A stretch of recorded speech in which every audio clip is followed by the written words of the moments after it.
Assalamu alaikum. So this is the second demo class by MSS Premium Learning by Medico String Skills, and in this class we are going to discuss Collinomimetic.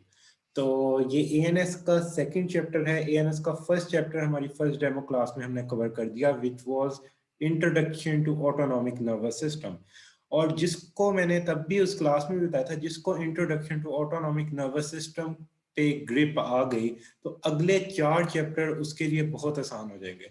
तो जिसने वो lecture सुना हुआ है और जिसको उस पर ग्रिप है, तो आज का लेक्चर उसके लिए बहुत इजी होगा। उसको मेनली ड्रग्स के नेम करना पड़ेंगे और जो मैं स्पेसिफिक बातें बताऊंगा। तो हम इसको किस तरह कवर करेंगे? सबसे पहले तो हम क्लासिफिकेशन करेंगे, then we will go for each and every important thing of this chapter. साथ साथ ही मैं एमसीक्यूज और वाइवा में जो चीजें पूछी जाती है और एससीक्यू में जो पूछी जाती है वो बताता जाऊंगा। जब हमारा पूरा चैप्टर कंप्लीट होगा, एंड पे आएंगे एससीक्यू क्वेश्चंस जो कि प्रॉफ में आए हुए हैं। फिर हम उन एससीक्यूज क्वेश्चन को देखेंगे, तो उससे आप लोग अपना असेस कर सकते हैं कि पिछले जो नॉलेज है उसको अप्लाई करके आप लोग किस तरह एससीक्यू लिख सकते हैं। और मैं लिखना बताऊंगा कि एससीक्यू में क्या क्या लिखना जरूरी है। तो इसमें यानी आगे एससीक्यू, एमसीक्यूज, वाइवा सब कुछ ही कवर होगा। So this is the second demo class. तो आपको पहले भी लास्ट में भी बताया कि we are going to start a pharmacology session for the 40 days, जिसमें हम ऑलमोस्ट क्लिनिकल फार्मा जो पार्ट है, यानी जनरल फार्मा के अलावा जो फार्मा है वो सारी फार्मा इंशाल्लाह कवर करवाएंगे एक्सेप्ट सीएनएस, बिकॉज सीएनएस में 10 चैप्टर है, जस्ट 13 मार्क्स का पेपर आना है। अगर वो हम करते तो ये सेशन 50 टू 60 डेज का हो जाता, जो कि काफी लंबा चलता, तो फायदा नहीं था। तो अकॉर्डिंग टू वेटेज जो चैप्टर्स हम कवर करवाएंगे वो 80+% ऑफ योर थ्योरी पेपर और 90% plus of your viva portion cover कर देगा। और इंशाल्लाह we will try to prepare you for the distinction, and this is a paid session. तो ये मैं क्लियर करना चाहता हूँ, it is going to be started properly from the 12th of April 2021. This is the second demo class.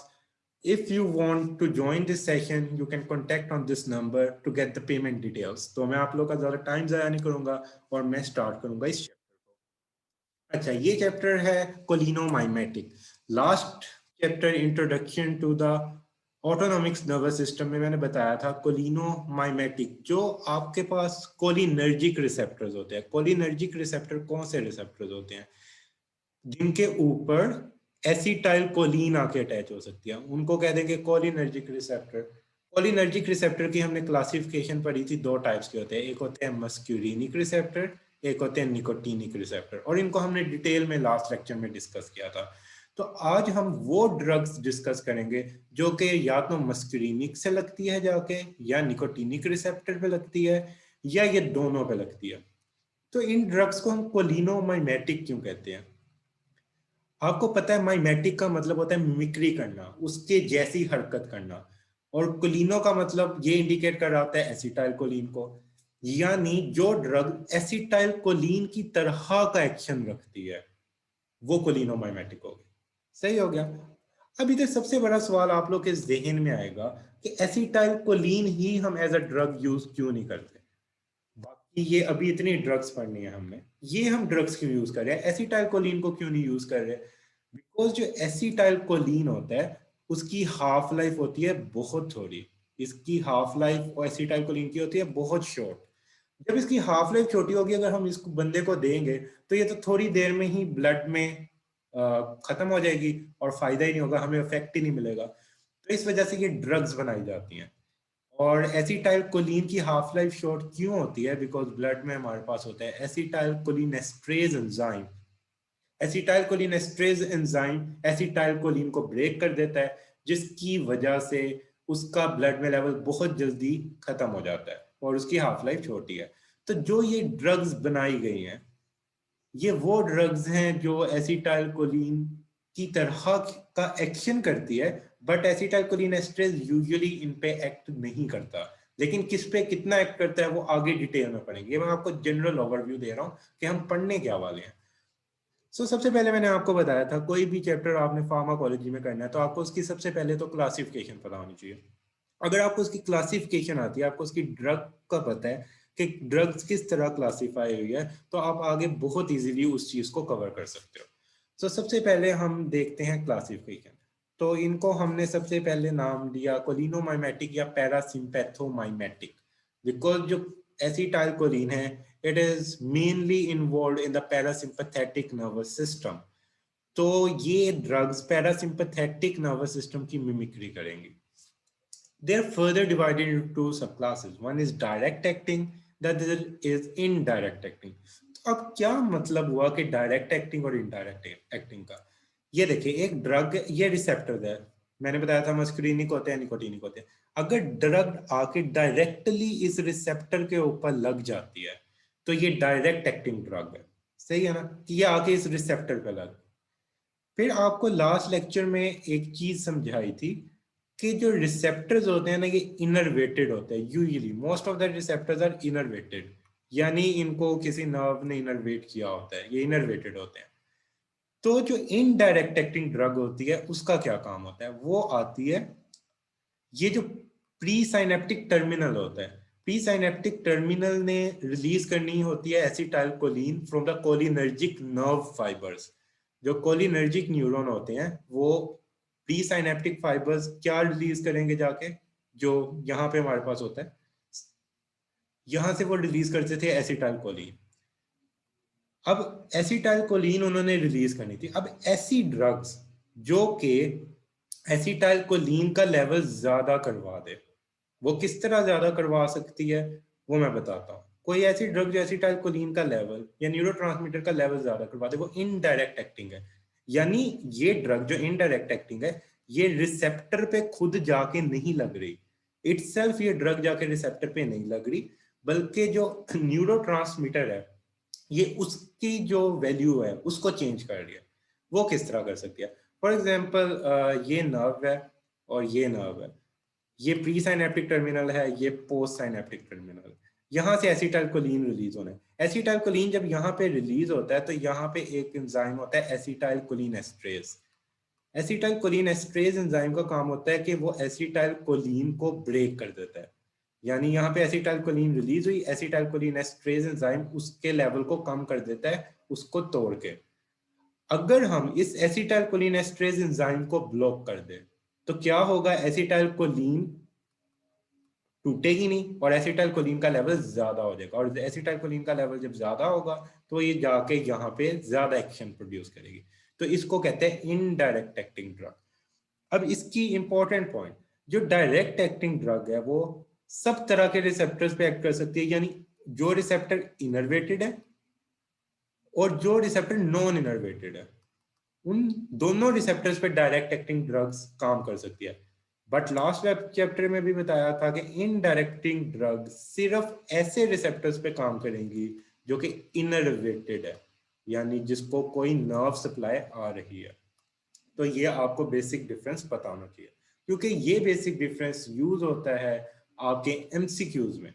जो जगह पे for example आप कोई इनडायरेक्ट एक्टिंग ड्रग दे देते हो और वो ऐसे रिसेप्टर पे को हमने एक्टिवेट करना चाहते हैं जो इनर्वेटेड नहीं है, तो इनडायरेक्टिंग ड्रग का कोई काम ही नहीं होगा, वो काम कर ही नहीं पाएगी, उसका कोई फंक्शन परफॉर्म ही नहीं होगा।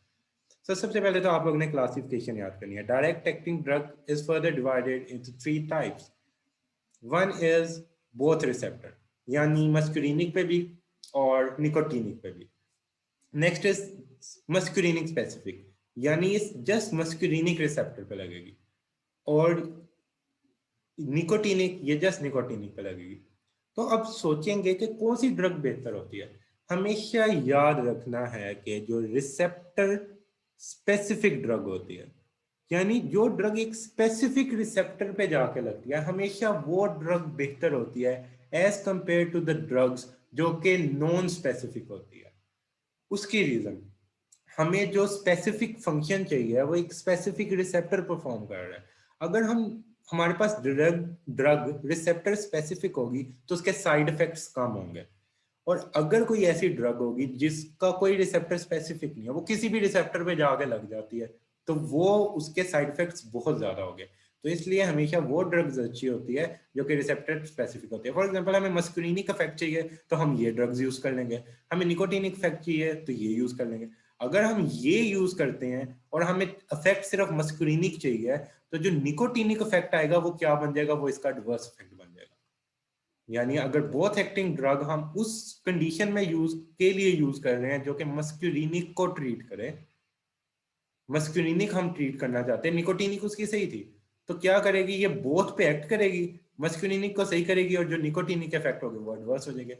लाइक ये मैं जनरल एग्जांपल दे रहा हूँ। इस वजह से हमारे पास जो रिसेप्टर स्पेसिफिक ड्रग होती है वो हमेशा अच्छी होती है। बोथ रिसेप्टर वाली ड्रग होती है acetylcholine. Acetylcholine as a drug नहीं यूज होती, ये जस्ट एक तरह से प्रोटोटाइप कह लो, यूज नहीं होती एसिटाइलकोलिन एज अ ड्रग, याद रखना, क्योंकि इसकी हाफ लाइफ छोटी होती है। लेकिन हमारी बॉडी में न्यूरोट्रांसमीटर एसिटाइलकोलिन ही है क्योंकि हमारी बॉडी तो प्रोड्यूस कर रही है नर्व टर्मिनल पे, उधर एसिटाइलकोलिन एस्ट्रेज उस जगह से जब बाहर निकलता है वहां पे एसिटाइलकोलिन एस्ट्रेज एंजाइम पड़ा होता है जो कि उसको खा जाता है। कार्बाकोल एक ऐसी ड्रग है जो कि मस्क्यूरिनिक भी है और निकोटिनिक भी है। मस्क्यूरिनिक ये वाली ड्रग्स हैं, आप लोगों ने नाम याद कर लेने हैं, इनके नाम अच्छे से याद करें, इसके बाद इनके फंक्शंस आएंगे कि ये यूज क्यों होती है। नेक्स्ट है निकोटिनिक, इनके नेम याद करें। Same is the case with indirect acting drug. ये हमारे पास तीन तरह से डिवाइड है। वन इज शॉर्ट एक्टिंग एड्रोफोनियम, यानी ये थोड़े से टाइम के लिए एक्ट करती है, यानी इसकी हाफ लाइफ छोटी है। ड्रग्स की हाफ लाइफ बड़ी जरूरी होती है, आपको पता होनी चाहिए। आप फॉर एग्जांपल कोई ऐसी ड्रग है जिसकी हाफ लाइफ 6 घंटे है, तो आपने वो ड्रग पूरा दिन बॉडी में रखनी है, तो अगर उसकी हाफ लाइफ 6 घंटे है तो आप उस पेशेंट को क्या दोगे, वो 4 टाइम दे दोगे दिन में। एक ड्रग है उसकी हाफ लाइफ है 8 घंटे, आप 3 टाइम दे दोगे। अगर उसकी हाफ लाइफ है 12 घंटे, आप 2 टाइम दे दोगे। लेकिन ये मैं जनरल बता रहा हूँ, यानी हाफ लाइफ अगर आपको पता होगी तो ही आप वो ड्रग यूज करोगे ना। इसलिए हाफ लाइफ का पता होना, आइडिया होना जरूरी होता है कि कुछ ना कुछ आइडिया हो। एग्जैक्ट हाफ लाइफ आपको इतनी ड्रग्स की नहीं याद रहेगी, लेकिन जो इंपॉर्टेंट ड्रग्स होती है उनकी आपको ये पता होना चाहिए कि शॉर्ट है या ये मीडियम है। शॉर्ट है तो क्यों यूज हो सकती है, लॉन्ग एक्टिंग है तो क्यों यूज हो सकती है। नेक्स्ट इज इंटरमीडिएट एक्टिंग और ये है लॉन्ग एक्टिंग। अब ये क्लासिफिकेशन आप लोग का याद करना काम है। अब मेरा काम है कि आप लोग को इन क्लासिफिकेशन में जो ड्रग्स है उनके यूजेस बताऊं, उनके एडवर्स इफेक्ट्स बताऊं। और ये कंपाइल किए गए हैं डिफरेंट बुक्स से। लाइक इसमें यूज हुई हैं आपकी कैप्लन भी यूज हुई है, मिनी कैटसन भी यूज हुई है, फर्स्ट एड भी यूज हुई है जो आप यूएसएमएल की होती है। उसके अलावा लिपिन कोड से भी पॉइंट्स यूज हुए हैं। तो इन स्लाइड्स में जो जो चीजें हैं वो काफी सोर्सेज से वेरीफाइड है और एक ही जगह पे कंपाइल किया है। तो सबसे पहले हम देखेंगे डायरेक्ट एक्टिंग मस्क्यूरिनिक ड्रग्स। मस्क्यूरिनिक ड्रग्स कौन सी होंगी, जो मस्क्यूरिनिक रिसेप्टर पे लगेंगी। तो डायरेक्ट एक्टिंग ड्रग्स कौन सी होगी, जो कि जाके रिसेप्टर पे डायरेक्टली लग जाएगी। सबसे है बेथेनिकोल। बेथेनिकोल ओनली मस्कुलिनिक होती है और ये मेनली एक्ट करती है M3 रिसेप्टर पे। M3 रिसेप्टर ओवरऑल ये जो होती है ना मस्कुलिनिक ड्रग्स, ये नॉन स्पेसिफिक है। लेकिन इस ड्रग का जो मेन काम है ना, ये M3 पे जाके दो बड़े इंपॉर्टेंट एक्शन परफॉर्म करती है। तो जो हम यूज करते हैं इसकी इंडिकेशन के लिए वो अभी मैं बताता हूँ। तो M3 रिसेप्टर आपको बताया था पेरिफेरी में मोस्ट ऑफ द प्लेसेस में प्रेजेंट होता है, जिन्होंने लास्ट लेक्चर लिया था। इस ड्रग का क्या काम है, ये ड्रग किधर किधर यूज हो सकती है। एक तो ये यूरिनरी रिटेंशन को रिमूव करने के लिए यूज हो सकती है, यानी किसी को यूरिनेशन हो ही नहीं रही तो ये यूरिनरी रिटेंशन वाले पेशेंट्स में यूज होती है। And also act on GIT, ये जीआईटी के में भी यूज होती है। इनकी इंडिकेशंस क्या है, यानी किस कंडीशन में यूज होती है। आप लोगों ने सेकंड ईयर में पढ़ा था एटोनिक ब्लेडर, ब्लेडर में टोन नहीं है, तो क्या होगा, ये ड्रग जाएगी जाके मस्कुलिनिक रिसेप्टर जो ब्लेडर में है उसमें लग जाएगी। जब उस रिसेप्टर पे लगेगी तो कॉन्ट्रेक्शन करवाएगी। आप जिन्होंने लास्ट चैप्टर पढ़ लिया है उसमें बताया हुआ है कि जो M3 रिसेप्टर ब्लेडर में है वो डिफ्यूजर मसल की कॉन्ट्रेक्शन करवाते हैं, उनको स्टिमुलेट करते हैं। तो डिफ्यूजर मसल कॉन्ट्रैक्ट होंगे जो एक टोनी होती है, यानी एक तरह से उसमें कोई टोन नहीं होती, तो टोन प्रोड्यूस होगी, तो यूरिनेशन की अर्ज प्रोड्यूस होगी। और बाउल एटोनी, किसी बंदे का ऑपरेशन होता है तो एक तरह से वो उसका वो जो ऑर्गन होता है ना वो शॉक की स्टेट में चल जाता है। सेकंड ईयर में आप लोग ये कॉन्सेप्ट पढ़ चुके हो। तो क्या होता है, फॉर एग्जांपल किसी का बेबी हुआ है या किसी का एब्डोमेन का कोई ऑपरेशन हुआ है, तो उसकी जो इलियस होता है वहां पे थोड़ी देर हो जाता है पैरालिटिक इलियस। उसका जो आइलियम होता है, जो उसकी इंटेस्टाइन होती है वो अपनी पेरिस्टाल्सिस थोड़ी देर के लिए उनकी रुक जाती है, फ्लैसिड हो जाती है। तो ये ड्रग्स यूज होंगी बाउल एटोनी के लिए भी। इस तरह की कंडीशन में ये ड्रग यूज हो सकती है। सही हो गया। फॉर एग्जांपल किसी का ऑपरेशन हुआ है, अब उसकी इंटेस्टाइन फ्लैसिड है, तो ये ड्रग यूज होंगी तो वो उसकी बाउल एटोनी को खत्म करेगी।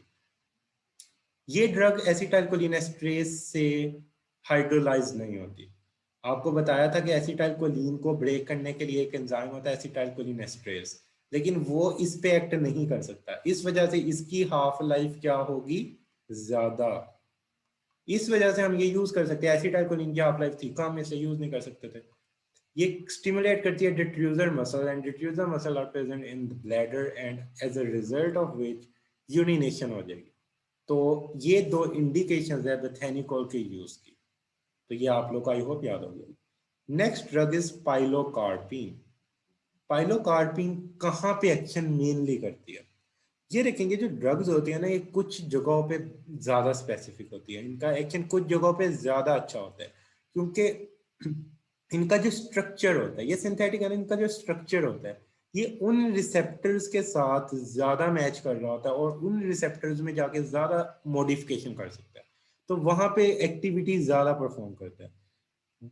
डिफरेंट फैक्टर्स होते हैं जो आपने जनरल फार्मा पे पढ़े हैं कि ड्रग एक्शन के। For example blood brain barrier cross होता है कि नहीं होता, टर्शरी है कि क्वाटर्नरी है, फिर जो रिसेप्टर के साथ उसकी अफिनिटी कितनी है, पार्शियल एगोनिस्ट है या फुल एगोनिस्ट है। तो बहुत से डिफरेंट फैक्टर्स होते हैं जो कि एक ड्रग की एफिकेसी को बताते हैं, और हमेशा वो ड्रग्स बेहतर होती है जिनकी एफिकेसी बेहतर है। तो हमने ऐसी ड्रग्स यूज करनी होती है जो कि एफिकेसी में बेहतर है। पाइलोकार्पिन ये डायरेक्ट एक्टिंग है, ये जाके रिसेप्टर्स में लगेंगी सीलियरी मसल ऑफ आई और स्फिंक्टर प्यूपिलरी। इन इन दोनों मसल में M3 रिसेप्टर्स प्रेजेंट होते हैं इन दोनों प्लेसेस पे। तो यानी ये M3 रिसेप्टर्स पे जाके लगेगी। और इसकी यूजेस क्या है? इसके यूजेस है open angle glaucoma, close angle glaucoma, ocular hypertension. अब सबसे पहले तो ग्लोकोमा पता होना चाहिए, दो तरह के ग्लोकोमा होते हैं, एक होता है ओपन एंगल ग्लोकोमा, एक होता है क्लोज एंगल। मैं हल्का सा आपको बता देता हूँ डायग्राम से, ताकि आप लोगों को थोड़ा सा आइडिया जरूर हो कि ओपन एंगल और क्लोज एंगल में क्या फर्क होता है। तो यहाँ पे ना ये आप देख सकते हैं, आपकी आई में बन रहा होता है आइरिस और कॉर्निया के दरमियान में एक एंगल। ये एंगल ओपन एंगल ग्लोकोमा में नॉर्मल होता है, यानी ये जो एंगल आप देख सकते हैं, ये मैं रेड से भी दिखा देता हूँ, ये वाला जो एंगल है ये ओपन एंगल ग्लोकोमा में नॉर्मल है। फिर ओपन एंगल ग्लोकोमा में मसला क्या होता है, जो यहाँ पे आपका जो एक्वस ह्यूमर होता है ना, इसने ड्रेन करना होता है, आप लोग पढ़ चुके हैं ट्रेबेक्युलर मेशवर्क से। तो ट्रेबेक्युलर मेशवर्क में थोड़ा सा कचरा आ जाता है। जैसे होता है ना कि आपकी कोई ड्रेनेज लाइन है, ये ड्रेनेज होती है एक्वस ह्यूमर की, ड्रेनेज में थोड़ा सा कचरा आ गया तो जो फ्लो है यहाँ का, जो यहाँ पे एक्वस ह्यूमर था वो स्लो हो जाएगा। तो इस वजह से यहाँ पे जो एक्वस ह्यूमर की वजह से प्रेशर ज्यादा हो जाएगा, it will lead to open angle glaucoma. Close angle glaucoma में क्या होता है, जो आइरिस और जो कॉर्निया होता है इसके दरमियान में एंगल है ये छोटा हो जाता है, एंगल विल डिक्रीज। और जो क्लोज एंगल क्लोइड ग्लोकोमा होता है ये ज्यादा डेंजरस और ज्यादा क्विक सिचुएशन होती है, ये जल्दी भी होती है और ये डेंजरस भी ज्यादा होती है। तो क्लोज एंगल ग्लोकोमा के पेशेंट को फौरन ट्रीट करना होता है, और फौरन में दो ड्रग्स बहुत इंपॉर्टेंट है, जिसमें सबसे एक इंपॉर्टेंट ड्रग है पाइलोकार्पिन। जो क्लोज एंगल ग्लोकोमा के पेशेंट आते हैं उसमें pilocarpine is one of the drug of choice, ये लिख लें, पूछा जाता है। एक तो मैनिटोल होती है जो आप लोग आगे पढ़ोगे, अभी जो नेक्स्ट चैप्टर है उसमें है, और एक होती है pilocarpine. Pilocarpine is the drug of choice for the emergency condition in the close angle या ओपन एंगल ग्लोकोमा, दोनों ग्लोकोमा में हो जाती है। फिर ओक्यूलर हाइपरटेंशन, ओक्यूलर हाइपरटेंशन में भी की भी एक रीजन होता है कि ये जो एक्वस ह्यूमर है ये ज्यादा हो जाए, जो एक्वस विट्रस ह्यूमर है। अब ये जब ज्यादा होगा तो ऑब्वियसली हमारी आई के अंदर प्रेशर ज्यादा होगा, तो it will lead to the ocular hypertension. अब ओक्यूलर हाइपरटेंशन होगी तो किसी बंदे का आंख का ऑपरेशन होना होता है, तो हाइपरटेंशन उसकी आंख में होगी तो ऑपरेशन प्रॉपर नहीं हो पाता। उसकी ये हाइपरटेंशन, जैसे आपने देखा है ना कि जब भी कोई ऑपरेशन होना होता है तो कहते हैं कि पेशेंट के शुगर सही हो, पेशेंट का ब्लड प्रेशर सही हो, वो अंडर ऑब्जर्वेशन रखते हैं पहले उसको 2-3 दिन के पहले इसकी ये सारे पैरामीटर स्टेबल हो जाए, क्योंकि ये सारे पैरामीटर अगर नहीं स्टेबल होंगे तो कॉम्प्लिकेशन होती है ड्यूरिंग ऑपरेशन। तो इसी तरह आई का जब ऑपरेशन होना होता है तो आई के ऑपरेशन में ये पैरामीटर नॉर्मल करने होते हैं। तो अगर आई में ओक्यूलर हाइपरटेंशन है तो pilocarpine is use for it, और पाइलोकार्पिन आई की हाइपरटेंशन कम करेगी and the surgeon can perform the operation. फिर उसके बाद last important use is Sjogren syndrome. ये क्या सिंड्रोम होता है? इसमें होती है ड्राइनेस। ड्राइनेस क्यों होगी? आपके जो लेक्रीमेशन होती है, आपकी सेलिवेशन होती है, जो स्वेटिंग होती है, ये सारे जो ग्लैंड्स होते हैं इनकी सिक्रीशन हो जाती है डिक्रीज। इनकी सिक्रीशन डिक्रीज हो जाती है, ये एक ऑटोइम्यून सिचुएशन है। तो इनकी जब सिक्रीशन डिक्रीज होगी तो आप लोग पढ़ चुके हो, पिछले चैप्टर में बता चुका हूँ, जो मस्क्रीनिक रिसेप्टर्स होते हैं वो जो सिक्रीशंस होती हैं डिफरेंट ग्लैंड्स की वो इंक्रीज करते हैं। तो हम पाइलोकार्पिन यूज कर सकते हैं शॉग्रेन सिंड्रोम में। ये क्या करेगा? ये सिक्रीशन को इंक्रीज करेगा और जो ड्राइनेस की सिचुएशन है उसको बेहतर करेगा। तो ये शॉग्रेन सिंड्रोम में होता है। तो ये बहुत इंपॉर्टेंट इंडिकेशंस है और ये मैंने बड़ी स्पेसिफिक निकाल के लिखी हैं जो इंपॉर्टेंट पॉइंट आप लोग को फिंगर टिप्स में होना चाहिए। इसमें कोई ऐसी चीज नहीं है जो अनइम्पोर्टेंट है।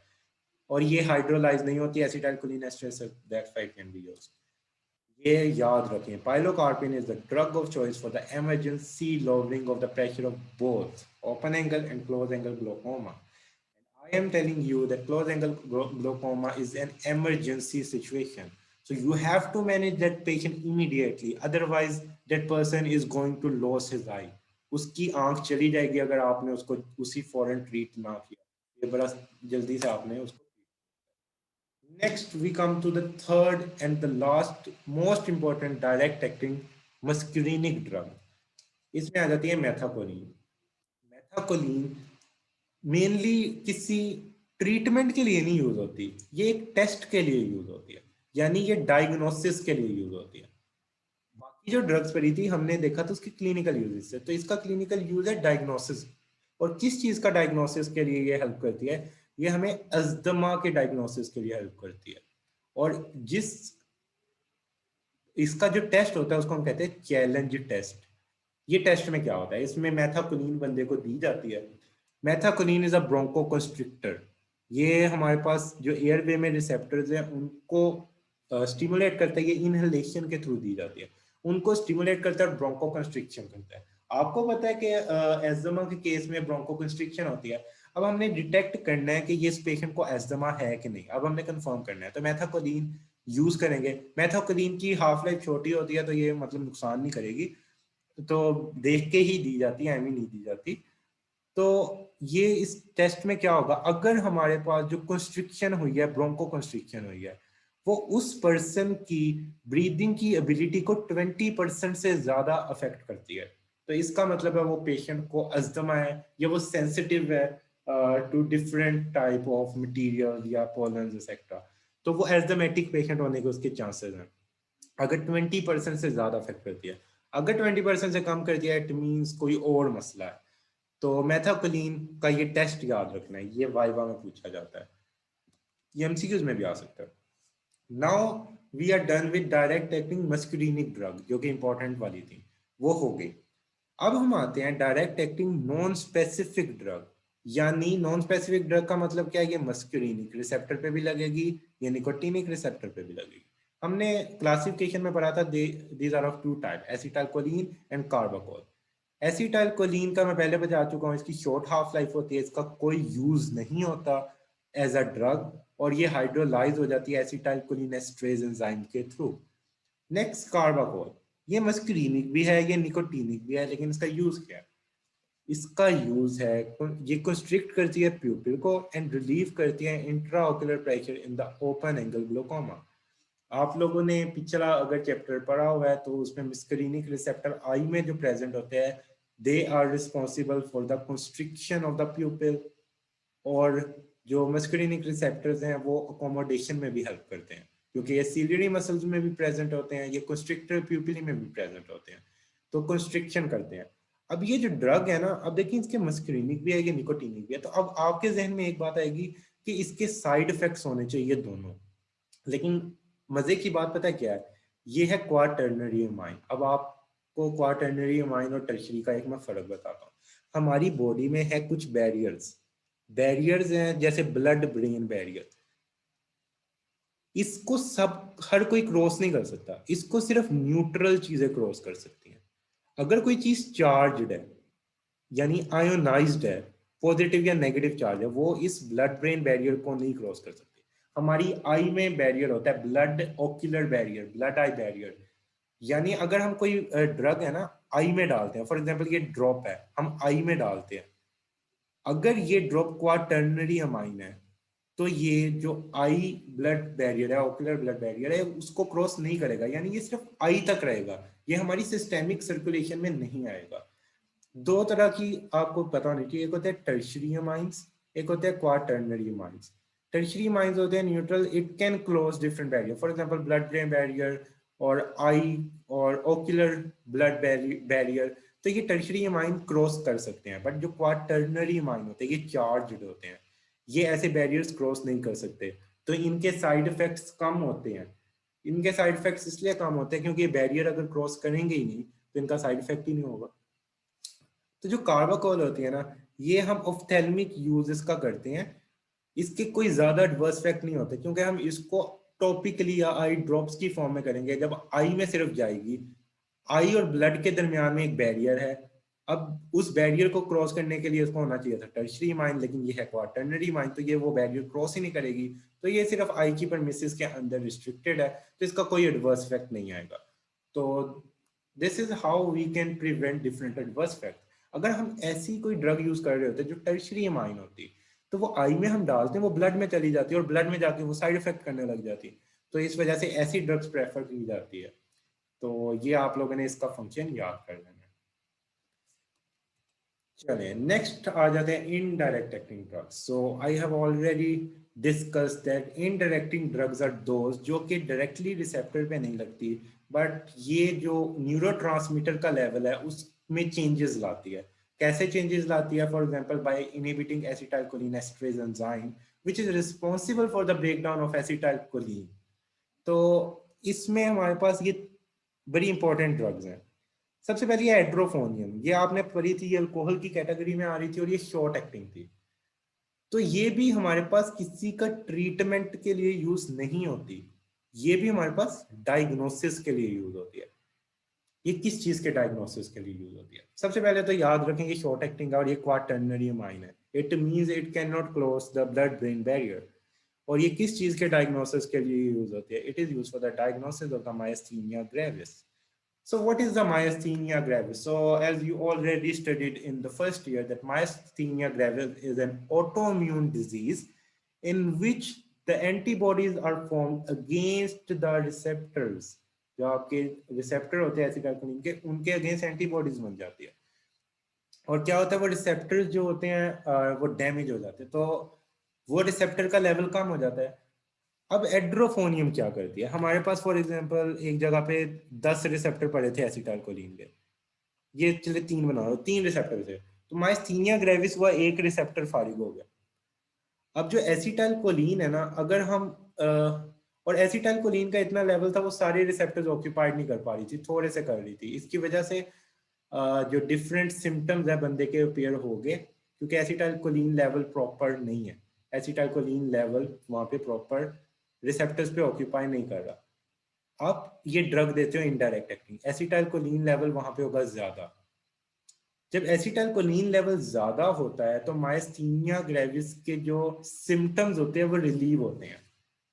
और वो कितनी देर रिलीव होता है? 5 से 7 मिनट, बहुत ज्यादा देर नहीं, 15 मिनट मैक्सिमम, इतने ही रिलीव होते हैं, इतनी देर। उसके बाद वापस सिम्टम्स आ जाते हैं, क्योंकि इसकी हाफ लाइफ है छोटी, शॉर्ट हाफ लाइफ। लेकिन अगर सिम्टम रिलीव हो जाते हैं पेशेंट के, it means the person is suffering from myasthenia gravis, तो आप उसका फिर ट्रीटमेंट कर सकते हो। ट्रीटमेंट के लिए मायस्थीनिया ग्रेविस के नेक्स्ट ये जो ड्रग्स हैं ये यूज हो सकती हैं। तो यानी एड्रोफोनियम is use for the diagnosis, और डायग्नोसिस का एक स्पेसिफिक नाम होता है। इस टेस्ट को कहते हैं टेंसिलोन टेस्ट। टेंसिलोन टेस्ट में क्या होता है? For this test edrophonium chloride is administered IV, IV के आप देंगे। जो होता है ना मायस्थीनिया ग्रेविस, ये आपके फेशियल मसल्स पे बड़ा प्रोमिनेंट अफेक्ट करता है। मैं आपको एक डायग्राम दिखाता हूँ, उससे आपको नजर आएगा। ये डिप्लोपिया कर देता है। ये देखिए, ये पेशेंट है, ये डिप्लोपिया हुआ है, इसकी आंख नीचे को आई हुई है। तो ये मायस्थीनिया ग्रेविस का पेशेंट है। अब आपको कैसे पता कि मायस्थीनिया का है? आपने इसको दे दिया एड्रोफोनियम। जब आपने एड्रोफोनियम दिया तो इसकी ये वाली सिचुएशन उसी टाइम थोड़ी सी बेहतर होगी, जिसकी आंख पूरी खुलने लग गई। इट मीन्स कि इसको मायस्थीनिया ग्रेविस है। तो ये टेंसिलोन टेस्ट आपने किया, और टेंसिलोन टेस्ट के बाद फिर आप उसको प्रॉपर ड्रग दे सकते हो। सो ये डायग्नोसिस के लिए यूज होती है।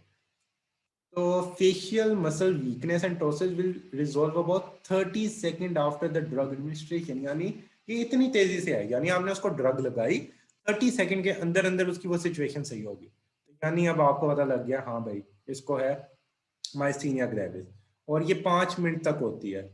तो इस वजह से ये ट्रीटमेंट नहीं है। एक इंपॉर्टेंट है, केयर मस्ट बी टेकन, क्योंकि अगर हमारे पास ज्यादा ड्रग हो, अगर हम एट्रोफोनियम ज्यादा हो, ये कोलिनर्जिक क्राइसिस कर सकती है। माइस्थीनिया ग्रेविस और कोलिनर्जिक माइस्थीनिया ग्रेविस और कोलिनर्जिक क्राइसिस 180 डिग्री का डिफरेंस है।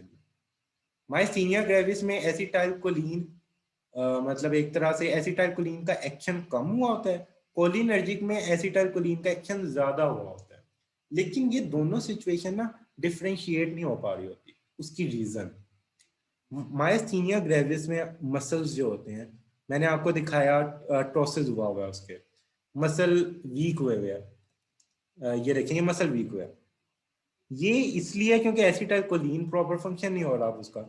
लेकिन ये कोलिनर्जिक क्राइसिस में भी ऐसी सिचुएशन आ सकती है। आप सोचेंगे कोलिनर्जिक में तो एसिटाइल कोलिन, कोलिनर्जिक क्राइसिस में ना एसिटाइल कोलिन ज्यादा हुआ होता है। अब आप लोग सोचेंगे अच्छा ये ज्यादा है, फिर तो ये सिचुएशन ही होनी चाहिए। अब मैं बताता हूँ क्यों ये सिचुएशन होगी। एसिटाइल कोलिन है ज्यादा, ये रिसेप्टर को जाके, जो रिसेप्टर है उसको बार बार एक्टिवेट करेगा। जब रिसेप्टर बार बार एक्टिवेट होता है वो थक जाएगा। रिसेप्टर जब थक जाएगा, एट द एंड पैरालिसिस हो जाती है। तो ऐसी ड्रग्स जो जाके मसल्स के रिसेप्टर को बार बार एक्टिवेट करे, या कोई ऐसा लाइगेंड मसल को बार बार एक्टिव करे, तो हमारा मसल थक जाता है एक वक्त के बाद, और फिर वो पैरालाइज हो जाता है। इसकी एग्जांपल ये है कि आप नॉर्दर्न एरियाज में जाएं और हाइकिंग करें, बहुत ज्यादा हाइकिंग करें। जब आप बहुत ज्यादा हाइकिंग करते हैं, आपको फील होता है कि बस अब मेरे मसल्स में कोई जान नहीं रही, क्योंकि आपका मसल पे बार बार उसको काम करना पड़ रहा है। Same is the case here. Acetyl choline जब बार बार मसल को एक्टिवेट करेगी तो मसल थक जाएगा, और फिर जब मसल थक जाएगा वो पैरालाइज हो जाएगा। तो माइस्थीनिया ग्रेविस और कोलिनर्जिक क्राइसिस में आपको फर्क नहीं समझ आ रहा होगा। फिर आप एड्रोफोनियम दोगे, एड्रोफोनियम है वो माइस्थीनिया ग्रेविस को सही कर देगा, लेकिन जो एड्रोफोनियम है वो कोलिनर्जिक क्राइसिस को एग्रवेट कर देगा। तो इससे आपको फर्क पता लगेगा। अगर वेट होता है तो इसका मतलब है कि इसको कोलिनर्जिक क्राइसिस है। अगर वो वाली सिचुएशन सही हो जाती है, इसका मतलब इसको माइस्थीनिया ग्रेविस है। So it is mainly used to differentiate between the cholinergic crisis and the myasthenia gravis. And atropine is the antidote. Atropine is anti muscarinic, यानी ये मस्कुलिनिक रिसेप्टर को ब्लॉक करती है। ये हम अगले चैप्टर में करेंगे। सही हो गया। तो अगर कोलिनर्जिक क्राइसिस है तो एसिटाइल कोलिन बार बार लग रही है, और एट्रोपिन जाके उसको ब्लॉक कर सकती है। एट्रोपिन के बारे में हम डिटेल में पढ़ेंगे कि ये सिर्फ मस्कुलिनिक स्पेसिफिक होती है, ये निकोटिनिक रिसेप्टर्स पे नहीं लगती। ये हम बाद में पढ़ेंगे। तो ये मसल वाले इफेक्ट्स को नहीं तो ये सारी चीजें हमने अगले चैप्टर में पढ़नी है। तो ये एड्रोफोनियम हो गया। एड्रोफोनियम का यूज याद रखना है। Next is neostigmine and pyridostigmine. Neostigmine and pyridostigmine both are quaternary amine. Quaternary amine है, it means it can not cross the blood brain barrier. ये किन कंडीशंस में यूज हो सकती है? It can be use in paralytic ileus. Paralytic ileus कब हो सकता है? मैंने बताया ऑपरेशन हुआ है किसी बंदे का, एब्डोमेन का, बेबी पैदा हुआ है, तब भी ये होती है पैरालिटिक इलियस की सिचुएशन। तो तब ये यूज हो सकती हैं। देखें इसका क्या काम है, ये भी कोलिनोमाइमेटिक है ना, और आप लोग पिछले चैप्टर में पढ़ चुके हैं कि जो हमारे रिसेप्टर्स प्रेजेंट होते हैं जीआईटी में, ये स्टिमुलेट करते हैं, ये कॉन्ट्रैक्शन करवाते हैं। यूरिनरी रिटेंशन हुई है, यानी ब्लैडर की एटोनी हुई है, तब पाइरिडोस्टिग्मिन नियोस्टिग्मिन यूज हो सकती है। अब ये इन दो सिचुएशन में क्यों यूज हुई है? देखें ब्लड ब्रेन बैरियर नहीं क्रॉस करेगी, और इसके जो साइड इफेक्ट्स होंगे वो कम होंगे। अगर ये ब्लड ब्रेन बैरियर क्रॉस कर लेती तो इसके साइड इफेक्ट बहुत ज्यादा होने थे। सही हो गया। तो माइस्थीनिया ग्रेविस जो है उसके लिए भी ये यूज होती है, माइस्थीनिया ग्रेविस को ट्रीट करती है। तो माइस्थीनिया ग्रेविस में ये ड्रग्स यूज हो सकती है। और reversal of non depolarising NM blocker, ये स्केलेटल मसल रिलैक्सेशन का चैप्टर आएगा, उसमें होगा। नेक्स्ट है फाइजोस्टिग्मिन, ये मुझसे गलती से लिखो गया क्वाटर्नरी, ये क्वाटर्नरी नहीं होती, ये टर्शरी होती है, ये आप लोग नोट कर लें, ये गलती से मुझसे स्लाइड में लिखो गया। ये टर्शरी माइन होती है। टर्शरी माइन होती है, इसका मतलब है ये ब्लड ब्रेन बैरियर को क्रॉस कर सकती है। It means it has CNS side effect, इसके सीएनएस में साइड इफेक्ट हो सकते हैं।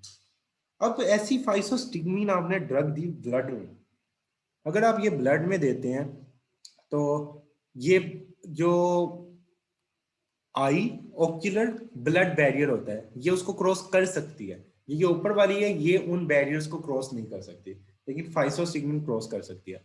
फाइसोस्टिग्मिन is an other drug which can be use in glaucoma. सही है, इसकी इंडिकेशन है, याद रखनी है, बहुत इंपॉर्टेंट है। And in atropine overdose, atropine क्या है, एंटी मस्कुलिनिक, यानी एंटी मस्कुलिनिक इससे ऑपोजिट काम, यानी एंटी कोलिनोमाइमेटिक एक तरह से कहते हैं। लेकिन एट्रोपिन एंटी मस्कुलिनिक होती है स्पेसिफिकली क्योंकि ये जस्ट मस्कुलिनिक रिसेप्टर को एंटागोनाइज कर सकती है, निकोटिनिक पे नहीं करती। एट्रोपिन जो होती है ये भी टर्शरी होती है। Atropine can cross the blood brain barrier, और एट्रोपिन को अगर हमने रिवर्स करना है ओवरडोज को तो हम फाइसोस्टिग्मिन यूज करेंगे क्योंकि ये भी ब्लड ब्रेन बैरियर को क्रॉस कर सकती है। तो physostigmine can help us to revert the overdose side effects of atropine. तो इस वजह से फाइसोस्टिग्मिन यूज होती है। So these three are very very important, ये याद रखें, ये प्रूफ में पूछी जाती है। ये हमने कर लिया। Important चीज, neostigmine is contraindicated when urinary bladder or intestinal obstruction is present. अगर paralysis present है तो यूज होगी, लेकिन अगर obstruction present है तो यूज नहीं होगी। obstruction से क्या है, कोई ऐसी चीज है वहां पे जो कि उसके फ्लो को रोक रही है। अगर आप ये ड्रग दे देते हो तो ये क्या करेगी, ये कॉन्ट्रैक्शन जो है उनको इंक्रीज कर देंगी। और आपको पता है कि जो आपके विसराज है ये बड़े सेंसिटिव होता है, कॉन्ट्रैक्शन जब इंक्रीज होगी तो जिस चीज ने ऑब्स्ट्रक्शन की होगी वो वहां पे वॉल्स को डैमेज कर सकती है, वहां पे वॉल को डैमेज करके उसमें होल क्रिएट कर सकती है। अगर तो वहां पे होल क्रिएट हो गया खुदा ना खास्ता, तो आपके जो ब्लैडर होता है, इंटेस्टाइन होती है, यहाँ पे बैक्टीरिया प्रेजेंट होते हैं, नेचुरल फ्लोरा, ये बॉडी के अंदर एंटर हो जाएगा, पेरिटोनाइटस हो जाएगा, इतनी सिचुएशंस हो जाएंगी कि आप में सेप्टिक शॉक होकर मरने के चांस हो जाएंगे। तो इस वजह से ये देख के देनी होती है, यानी अंधाधुंध फायरिंग से दवाइयां नहीं देते। इसलिए कहते हैं जो अच्छा डॉक्टर होता है वो पहले डायग्नोसिस अच्छा करता है। डायग्नोसिस में उसको फॉर एग्जांपल यूरिनेट नहीं कर पा रहा वो, या इसमें भी यही सिचुएशन होगी कि उससे डेफिकेशन नहीं हो रही, यूरिनेशन नहीं हो रही, फॉर एग्जांपल मैं दे रहा हूँ। लेकिन दो तरह की हो सकती है, या पैरालिसिस या ऑब्स्ट्रक्शन। तो पैरालिसिस वाले केस में आप देंगे, लेकिन ऑब्स्ट्रक्शन वाले केस में ये कॉन्ट्रा इंडिकेटेड है, तो आपने ये पहले डायग्नोस करना है। फिर अगर आपने डायग्नोस किए बगैर ऐसी दे दी और उसमें ऑब्स्ट्रक्शन हुई तो उस बंदे की डेथ हो सकती है। तो ये बात याद, ये नीचे वाला पॉइंट याद रखें। एट्रोफोनियम पाइरिडोस्टिग्मिन नियोस्टिग्मिन ये क्वाटर्नरी माइन है, that's why it can not cross the blood brain barrier, and the physostigmine is a tertiary amine and it can cross the blood brain barrier. Now these are the drugs, और ये prof का MCQs ये भी है। अच्छा ये जो पीछे मैं बता के आया ना ये सारे प्रोफ के एमसीक्यूज हैं, ये बहुत प्रोफ में पूछी जाती हैं चीजें। फॉर एग्जांपल वो एट्रोपिन ओवरडोज के लिए कौन सी ड्रग यूज होती है, उसमें फाइसोस्टिग्मिन आपको पता होना चाहिए। इस तरह के काफी क्वेश्चन आ जाते हैं। ये इस साल का भी प्रोफ में क्वेश्चन था, ये जो ड्रग्स है ना डोनेपाजिल, गैलेंटामीन, रिवास्टिग्मिन एंड टेक्रीन, इसमें से ये तीन यूज होती हैं, ये ऑब्सोलीट हो चुकी है। ये लिपिड सॉल्युबल है, ये सीएनएस क्रॉस कर सकती है, इट मींस ये टर्शरी अमाइन होगी। It is a first line treatment of Alzheimer disease. Alzheimer disease दिमाग की होती है, तो अगर ये ड्रग सीएनएस क्रॉस करेंगी तब भी तो ये इसको ट्रीट करेंगी ना। तो अल्जाइमर डिजीज के लिए ये यूज होती हैं। तो अल्जाइमर डिजीज की इस साल पूछी गई हुई थी ड्रग, तो उसमें से इनमें से एक नेम दिया हुआ था, रिवास्टिग्मिन का आई थिंक नेम दिया हुआ था। तो एक नेम दिया हुआ था, बाकी चार कोई और ड्रग दी हुई थी, तो पूछा था इसमें से अल्जाइमर के लिए कौन सी यूज होती है, तो जिसको तो ये ड्रग्स के नेम आते थे उसको आता होगा आंसर। सो ये आपने याद करना है। अल्जाइमर डिजीज में कोलिनर्जिक फाइबर्स होते हैं जो आपके ब्रेन में कम हो गए होते हैं। आप लोग फिजियोलॉजी में पढ़ चुके हैं। हमें कोलिन का एसिटाइल कोलिन का लेवल वहाँ पे मेंटेन करना होता है। If we manage to maintain the level तो we can alleviate some of the symptoms. Last but not the least, the most important question of this chapter, organophosphates. Why it is so important? Organophosphate indirecting है, लेकिन ये irreversible है। यानी ये जाके किस पे लगते हैं? एसिटाइलकोलिन एस्ट्रेज एंजाइम पे, which is responsible for the breakdown of acetylcholine। ये एसिटाइलकोलिन एस्ट्रेज एंजाइम को कर देते हैं block. Acetylcholine esterase enzyme block होता है तो एसिटाइलकोलिन का लेवल हो जाता है बहुत ज्यादा, और ये इरिवर्सिबली ब्लॉक करते हैं। और इरिवर्सिबल ब्लॉक करने का मतलब है continuous increase in acetylcholine level, और एसिटाइलकोलिन का लेवल अगर ज्यादा रहता है तो ये सारे पैरासिम्पैथेटिक साइड इफेक्ट्स हमें मिलेंगे। एसिटाइलकोलिन क्या होता है? रिस्पॉन्सिबल इन पैरासिम्पैथेटिक ना, तो पैरासिम्पैथेटिक एक्शंस जो हैं वो एग्रवेट हो जाएंगे और वो सारे साइड इफेक्ट बन जाएंगे। तो overdose, excess of everything is bad, तो इरिवर्सिबल है। तो ये बहुत इंपॉर्टेंट क्यों है? ये पॉइजनिंग होती है, और ये पॉइजनिंग किस में कॉमन होती है? फार्मर्स में। Because organophosphate is use in different insecticides and pesticide. जो फार्मर होते हैं, ये जो इंसेक्टिसाइड पेस्टिसाइड लगा रहे होते हैं अपनी फसलों को, फॉर एग्जाम्पल हवा चल रही है, हवा फार्मर की तरफ को चल रही है, ये इंसेक्टिसाइड नीचे को कर रहे हैं, वो उड़ के उन पे आके लगी जा रही है, और इसकी एब्जॉर्प्शन कैपेबिलिटी बहुत ज्यादा होती है, यानी ये स्किन से एब्जॉर्ब हो जाती है। ये आपकी स्किन, यानी जिन्होंने स्प्रे करनी होती है ना, उनको प्रॉपर प्रोटेक्टिव किट्स पहननी चाहिए। लेकिन ऑब्वियसली ये पाकिस्तान है, आपके सामने है, यहाँ पे कितनी किट्स पहनते हैं? यहाँ पे तो पीपीई किट्स नहीं पहनते कोविड में। तो क्या होता है, वो स्किन पे लगती है, स्किन अब्जॉर्ब कर लेती है, और फिर भाई ये दवाई डाल देती है। So it is lipid soluble and it is irreversible inhibitor. ये यूज हो सकती है जो एक्कोथायोफेट होती है, ये स्पेसिफिकली अगर ये है ना, ये ग्लोकोमा के लिए यूज हो सकती है, बाकी सारी नहीं। ये बस, बाकी जो है इंसेक्टिसाइड यूज होती हैं, या nerve gas sarin, nerve gas sarin होती है। इसका मैं एक बड़ा इंपॉर्टेंट पॉइंट बताऊंगा जो आपको बिग कैल्शियम में मिलेगा, but it is very high yield point. वो मैं आगे बताऊंगा, इसके ट्रीटमेंट में आएगा वो मैंने लिखा नहीं है, बट मैं आप लोग को बताऊंगा। ये देखें, ये बड़ी बहुत बहुत अच्छी डायग्राम है।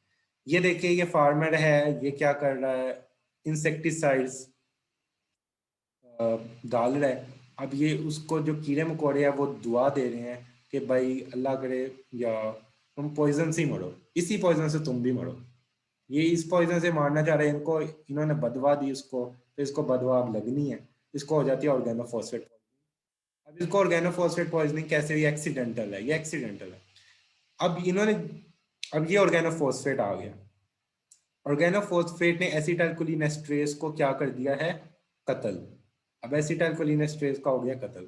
जब इसका कत्ल हुआ तो क्या हुआ? यहाँ पे एसिटाइलकोलिन है, अब ये पार्टी कर रहे हैं, ये आई एम सेव। तो एसिटाइलकोलिन लेवल यहाँ पे हो गया ज्यादा। अब एसिटाइलकोलिन इसको बार बार एक्टिवेट करेगी, और इस बेचारे का अब काम खत्म। स्टॉप ओवर स्टिमुलेशन ना हो, यानी इसकी इतनी ओवर स्टिमुलेशन होगी कि इसके सारे साइड इफेक्ट्स आ जाएंगे। तो ये ऑर्गेनोफॉस्फेट की पॉइजनिंग है थोड़ी सी, तो आप लोग को ये पता होनी चाहिए।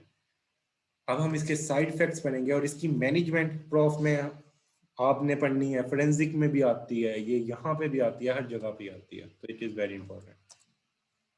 इसकी एक्यूट टॉक्सिसिटी बहुत इंपॉर्टेंट है। एक्यूट टॉक्सिसिटी ऐसी टॉक्सिसिटी होती है जो फौरन हो जाए एक तरह से। इसमें एक्सेस मस्कुलिनिक और निकोटिनिक दोनों स्टिमुलेशन होगी, यानी इसमें मस्कुलिनिक साइड इफेक्ट्स भी मिलेंगे, इसमें निकोटिनिक साइड इफेक्ट्स भी मिलेंगे। मस्कुलिनिक साइड इफेक्ट्स कौन सी हैं? सबसे पहला साइड इफेक्ट, एक सेकेंड, सबसे पहला साइड इफेक्ट है मस्कुलिनिक इफेक्ट, डायरिया। डायरिया यानी आपने पढ़ा है कि मस्कुलिनिक जिसने पिछला चैप्टर पढ़ा उसको आता होगा। मस्कुलिनिक इफेक्ट, जो रिसेप्टर्स होते हैं वो क्या करते हैं? कॉन्ट्रैक्शन इंक्रीज करते हैं, और जब पेरिस्टालसिस इंक्रीज होगी तो ऑब्वियसली डेफिकेशन होगी, डेफिकेशन ज्यादा होगी, अगर ओवर स्टिमुलेशन होगी तो डायरिया होगा। यूरिनेशन, सेम वही, यूरिनेशन इनकॉन्टिनेंस हो जाएगी। मियोसिस, ये आई प्यूपिल साइज को कंस्ट्रिक्ट कर देंगे। ये सारे मस्कुलिनिक रिसेप्टर्स के इफेक्ट्स हैं। ये जो सारे है ना, ब्रेडिकार्डिया, ब्रोंकोकंस्ट्रिक्शन, लैक्रिमेशन, देखें ये जो तीन है सिक्रीशन, आपको पता है कि जो पैरासिम्पैथेटिक होता है वो सिक्रीशन ज्यादा करता है, तो ये भी पैरासिम्पैथ है, तो माइमेटिक है। तो ये भी ये ज्यादा करेंगी। ब्रोंकोकंस्ट्रिक्शन एड्रोफोनियम के केस में बढ़िया, तो ये भी एक तरह से पैरासिम्पैथोमाइमेटिक है, तो ये करेगी। ब्रेडिकार्डिया, ये एक इंपॉर्टेंट फैक्ट है जो मैं बताने लगा हूँ, आपने याद रखना है। बाकी जो हमारे पास होती है ना मस्क्रीनिक स्पेसिफिक डायरेक्ट एक्टिंग की पहले सुन लें। जो डायरेक्ट एक्टिंग ड्रग्स होती हैं उनके दो इफेक्ट्स होते हैं सर्कुलेटरी सिस्टम पे, सीवीएस पे। एक हार्ट पे, ये हार्ट है, और ये ब्लड वेसल पे। ये direct acting drug blood vessels पे जाके लगती है और ब्लड वेसल की करवा देती है वेजोडाइलेशन, और ये जाके इस हार्ट पे लगती है और हार्ट में जाके करवा देती है ब्रेडिकार्डिया। पैरासिम्पैथेटिक करवाती है हार्ट का ब्रेडिकार्डिया। इधर से वेजोडाइलेशन हुई, इधर से ब्रेडिकार्डिया हुआ। लेकिन जो वेजोडाइलेशन होती है, वेजोडाइलेशन जब बैरो रिसेप्टर महसूस करते हैं तो हार्ट को सिग्नल जाता है कि ब्लड प्रेशर लो हुआ है, तो बैरो रिसेप्टर सिस्टम एक्टिवेट हो जाता है। और बैरो रिसेप्टर सिस्टम जब एक्टिवेट होता है तो वो हार्ट रेट को इंक्रीज करवा देता है, यानी इसको कहते हैं हम रिफ्लेक्स टैकीकार्डिया। तो in case of direct acting drug overdoses, यानी अगर हमारे पास कोई कोलिनोमाइमेटिक डायरेक्ट एक्टिंग है, उसकी ओवरडोजेज हो जाती है, तो हमारे पास आ जाता है टैकीकार्डिया। लेकिन अगर हमारे पास इनडायरेक्ट एक्टिंग ड्रग की ओवरडोजेज हो जाती है, इनडायरेक्टिंग ड्रग्स ब्लड वेसल्स पे अफेक्ट करेंगे कि नहीं? इस ब्लड वेसल पे कौन से इफेक्ट इंपॉर्टेंट मस्क्रीनिक रिसेप्टर्स होते हैं M3। लेकिन आपको बताया था कि इनडायरेक्ट एक्टिंग ड्रग्स है वो ब्लड वेसल्स पे इफेक्ट नहीं करेगी, तो यानी ब्लड वेसल्स पे कोई फर्क नहीं पड़ा। इनडायरेक्टिंग डायरेक्ट अफेक्टिंग ड्रग सिर्फ हार्ट पे इफेक्ट करेगी, इसलिए इसका ब्रेडिकार्डिया कॉमन है। तो याद रखना है डायरेक्ट एक्टिंग टैकीकार्डिया, टैकीकार्डिया क्यों होगा? क्योंकि वेजोडाइलेशन होगी, वो रिफ्लेक्स टैकीकार्डिया करती है। तो ये मस्कुलिनिक इफेक्ट हो गया। Now we move to the nicotinic effects. So nicotinic effects with skeletal muscles. So I have already told you that nicotinic NM type of receptors are present on your muscles, and when it get activated तो muscle paralysis हो सकती है, muscle excitation और CNS stimulation, because जो NN type के जो होते हैं हमारे पास वो ganglion में present होते हैं, और जो different ganglion is related to CNS as well, तो वहाँ पे इसके effects आएंगे। नेक्स्ट आ जाता है the most important question of both, forensic में भी यूज होगा, यहाँ पे आपके फार्माकोलॉजी में भी आता है, बार बार आता है। हम अभी पास पेपर क्वेश्चन जब देखेंगे ऑर्गेनोफॉस्फेट की पॉइजनिंग को ट्रीट कैसे करना है। सबसे पहले होता है जनरल ट्रीटमेंट। दो तरह के ट्रीटमेंट, जनरल और स्पेसिफिक। सबसे पहले जनरल ट्रीटमेंट क्या है? उस बंदे की हमने एयरवे ABC मेंटेन करनी होती है। उसकी एयरवे यानी उसकी एयरवे में कोई ऑब्स्ट्रक्शन ना हो, वो सांस ले रहा है वहां पे कोई ऑब्स्ट्रक्शन ना हो, कोई चीज फंसी ना हो उसके गले में। ब्रीदिंग एंड सर्कुलेशन, ये सबसे पहले जनरल मेजर है।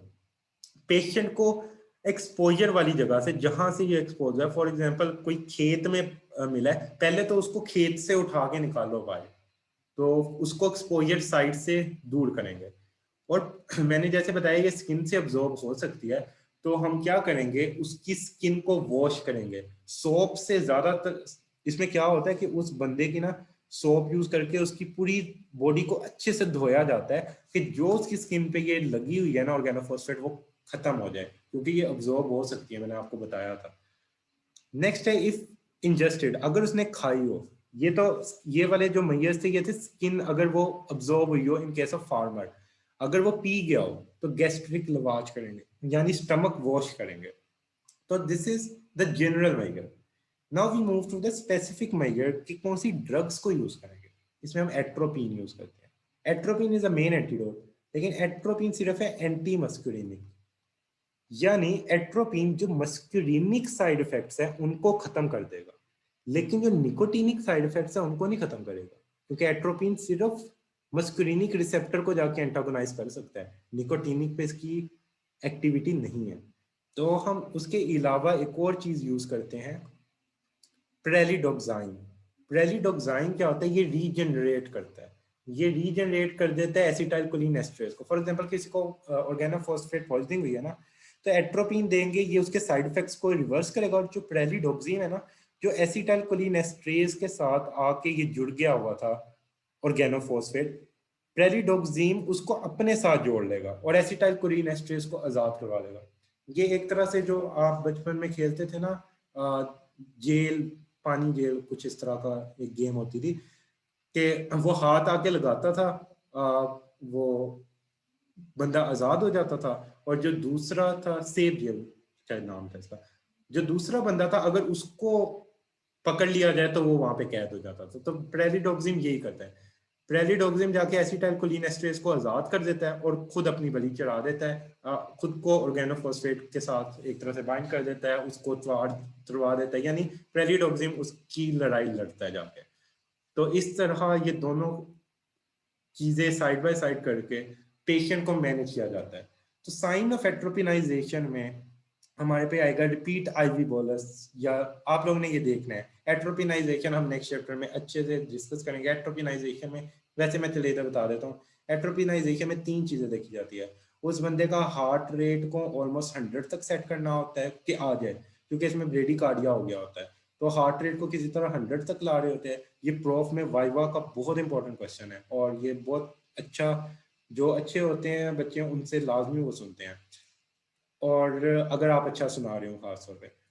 फिर उसके बाद इसमें जो एक्सिला है उसमें देखा जाता है कि सिक्रीशंस इंक्लूड, सिक्रीशंस आना स्टार्ट होगी है, और जो मियोसिस हुई होती है उसमें मिड्रेसिस देखी जाती है कि मिड्रेसिस स्टार्ट हो रही है कि नहीं, क्योंकि आपको पता है कि इसमें मियोसिस हो गई होती है पॉइजनिंग में, तो मिड्रेसिस से अंदाजा होता है कि ये पेशेंट को एट्रोपिनाइजेशन हो रही है कि नहीं। तो एट्रोपिनाइजेशन में ये 3 चीजें देखी जाती है, यानी उसका हार्ट रेट 100 तक आ रहा है, अगर आ गया तो इट मीन एट्रोपिनाइजेशन अचीव हो रही है, उसके मिड्रेसिस हो गया तो एट्रोपिनाइजेशन ऑलमोस्ट अचीव हो गया, उसकी जो बॉडी में पसीना आने लग गया, एक्जिला में देखें पसीना आ रहा है, तो इट मीन एट्रोपिनाइजेशन ऑलमोस्ट अचीव हो गया।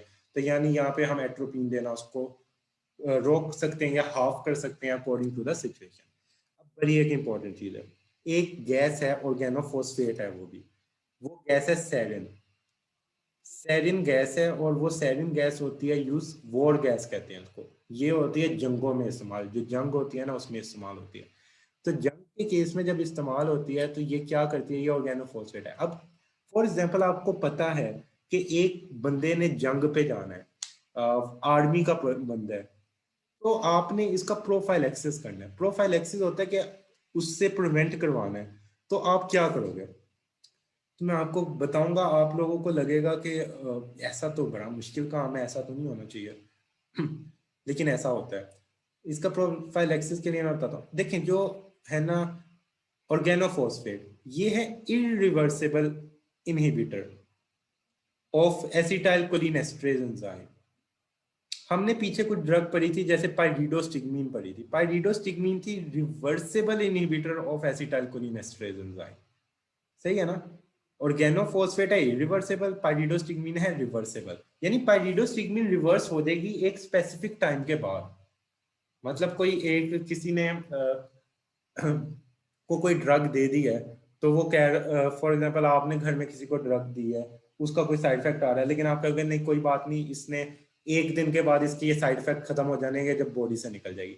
इसी तरह पाइरिडोस्टिग्मीन है, पाइरिडोस्टिग्मीन रिवर्सेबल है, उसकी जब हाफ लाइफ कंप्लीट होनी है उसने बॉडी से निकल जाना है, साइड इफेक्ट खत्म हो जाएंगे, तो हम उस बंदे को पाइरिडोस्टिग्मीन दे देंगे जो कि जंग पे जा रहा है एज अ प्रोफाइलैक्सिस। पाइरिडोस्टिग्मीन क्या करेगा? जो एसिटाइल कोलिनेस्टरेज एंजाइम है, पाइरिडोस्टिग्मीन इसके साथ जाके लग जाएगा। पाइरिडोस्टिग्मीन भी इस पे साइड इफेक्ट्स प्रोड्यूस करेगा कुछ ना कुछ, लेकिन पाइरिडोस्टिग्मीन ने इसको जाके ऑक्यूपाइड कर लिया, लेकिन इसने इसको ऑक्यूपाई किया था रिवर्सिबली, यानी ये इफेक्ट्स खुद रिवर्स हो जाएंगे बाद में। अब जब ऑर्गेनोफॉस्फेट आएगा एसिटाइल कोलिनेस्टरेज के साथ अटैच होने, तो वहां पे तो पहले ही पाइरिडोस्टिग्मीन ने उसको कवर किया हुआ है, उसके साथ अटैच है, तो ऑर्गेनोफॉस्फेट उसके साथ अटैच नहीं हो सकता। तो इस वजह से हम पाइरिडोस्टिग्मीन को यूज कर सकते हैं। This is very important viva question, और अगर कोई बच्चा ये खुद बता देता है तो आई कैन गारंटी उसको टीचर डिस्टिंक्शन दे देगा, क्योंकि ये बहुत इंपॉर्टेंट है। क्योंकि इस पाइरिडोस्टिग्मीन और ऑर्गेनोफॉस्फेट का ऑलमोस्ट काम सेम है, तो सेम काम वाली ड्रग हम कैसे प्रोफाइलैक्सिस दे सकते हैं? सबसे बड़ा सवाल तो जहन में ये आता है ना कि काम तो उसका भी वो है, साइड इफेक्ट तो दोनों के सेम आएंगे, तो हम उसको क्यों देंगे? क्योंकि ये रिवर्सेबल है। तो ये आई होप आपको कॉन्सेप्ट क्लियर हो गया होगा। तो this is very important concept. अच्छा, तो इंपॉर्टेंट बात, लास्ट इंपॉर्टेंट बात, जो ऑर्गेनोफॉस्फेट पॉइजनिंग होती है उसमें नंबर 1 कॉज डेथ का होता है रेस्पिरेटरी फेलियर, और नंबर 2 कॉज जो मोस्ट इंपॉर्टेंट कॉज होता है डेथ का, वो होता है CNS depression. So this is all about this chapter. Now we are going to see the UHS past questions. तो आप लोग आई होगा. इन्होंने पूछा हुआ था ophthalmic use of cholinergic agonist. तो हमने डिफरेंट एगोनिस्ट पढ़े थे जो कि ऑप्थेल्मिक यूज के लिए यूज होते थे. एक पाइलोकार्पिन था. पाइलोकार्पिन हमने कहा था open angle close angle glaucoma के लिए यूज होता है and it is use for the emergency situation. Carbachol पढ़ा था. हमने कहा था कि ये क्वाटर्नरी माइन है. It is acting on both मस्कुलिनिक nicotinic receptor, but हम ये टॉपिकली यूज कर लेंगे आई में, तो इसके साइड इफेक्ट्स नहीं आएंगे. एक है फाइसोस्टिग्मिन. फाइसोस्टिग्मिन कैसे काम करता है? तो फाइसोस्टिग्मिन is also used for the glaucoma, और ये ग्लोकोमा को करता है बाय इंक्रीजिंग द आउटफ्लो. जो आउटफ्लो होता है ना ग्लोकोमा में, उसको इंक्रीज कर देता है. उसके अलावा जो आई का प्यूपिल का फंक्शन होता है, वो लाइट और डार्क में उसका रिस्पॉन्स को थोड़ा इनहिबिट कर देता है. तो ग्लोकोमा ऑब्वियसली आप लोगों ने फोर्थ ईयर में पढ़ना है. थोड़ा सा आप वीडियो देख सकते हैं, क्योंकि मैं इसमें बताऊंगा तो वो बहुत ज्यादा हो जाएगा. मैंने आपको जनरल बात बता दी थी. तो ग्लोकोमा बस ये बात याद रखनी है कि क्लोज एंगल ग्लोकोमा बहुत डेंजरस होता है. उसमें पाइलोकार्पिन बहुत जरूरी होती है एकदम देना, और मैनिटोल. अच्छा, ये उन्होंने पूछा था एड्रोफोनियम के टेस्ट का. तो ये टेंसिलोन टेस्ट होता है. तो ये आपको मैं पहले बता चुका हूँ. दो कोलिनर्जिक ड्रग्स जो कि माइस्थीनिया को ट्रीट कर सकती है. तो हम पीछे पढ़ चुके हैं नियोस्टिग्मिन और पाइरिडोस्टिग्मिन. तो ये सिचुएशन आपको दिखा चुका हूँ. नेक्स्ट है नेम 6 इनडायरेक्टली एक्टिंग कोलिनोमाइमेटिक. तो इनडायरेक्टिंग में इतनी आपने पढ़ी है: एड्रोफोनियम, नियोस्टिग्मिन, पाइरिडो, फाइसोस्टिग्मिन. फिर जो एल्जाइमर्स डिजीज की थी, रिवास्टिग्मिन, गलेंटामीन, वो सारी आ जाएगी. फिर पैराथायोन, मेलाथायोन, ये सारी आ जाएंगी. ये सारी इनडायरेक्ट एक्टिंग है.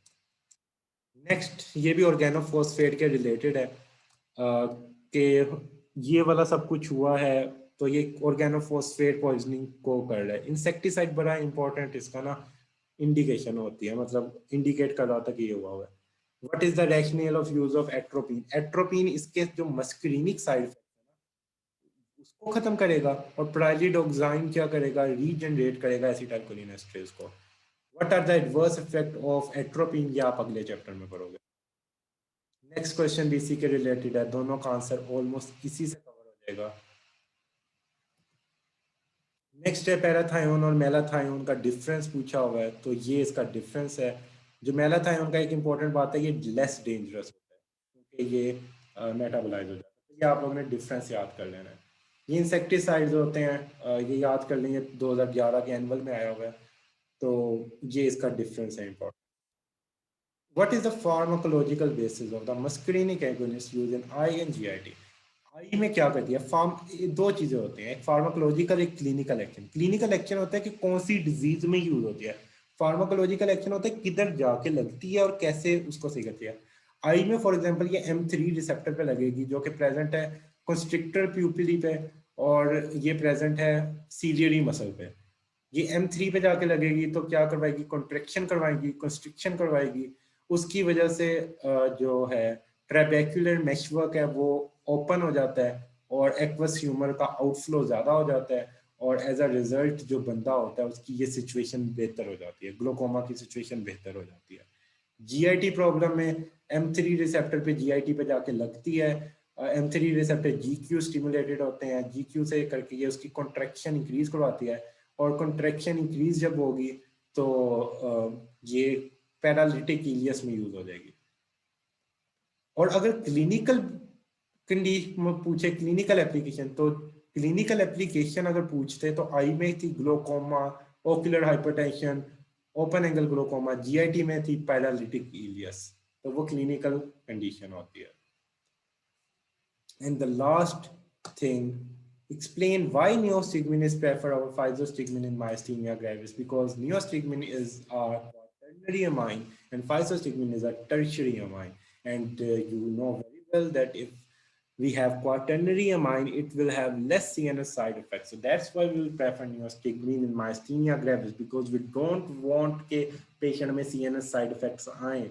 तो हम neostigmine use करेंगे because it cannot cross the blood-brain barrier, और जब वो ब्लड ब्रेन बैरियर नहीं क्रॉस होगा तो उसके साइड इफेक्ट्स नहीं आएंगे. So this is all about this chapter. I hope you understand it well.